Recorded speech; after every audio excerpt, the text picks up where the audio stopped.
ډاکټر عبدالله وایي د رایو شمیرلو بهیر د ودرول شي، ګنې موږ به په نورو ګامونو لاس پورته کړو.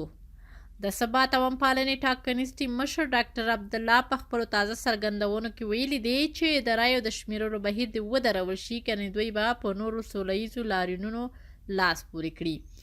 د ثبات او امپالنې ټاکنیز ټیم مشر ډاکټر عبدالله په کابل کې له رسنیو سره په خبرو کې ویل چې د باطلو رایو تر مشخصولو مخکې د هر مهال رایو تصفیه کولو بهیر پیل شوی چې دا یو غیر قانوني اقدام دی او د ټاکنو کمیسیون باید قانون ماتونې ته د پای ټکی کیږدي. عبدالله په خپلو خبرو کې زیاته کړې چې له ټاکنو کمیسیون څخه غیر قانوني غوښتنې نه لري او نه به د دې کمیسیون غیر قانوني کړنو ته اجازه ورکړي.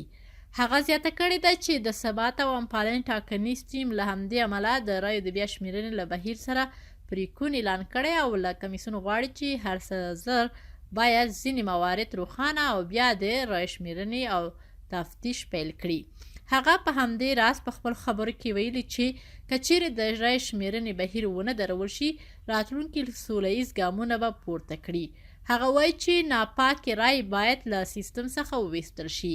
د یادولو وړ ده چې د ټاکنو خپلواک کمیسیون تېره ورځ ویلي وو چې دوی د یو شمېر محلونو رایې بیا ځلې شمیري او څېړي، خو ډاکټر عبدالله له دغې کړنې راضي نه دی.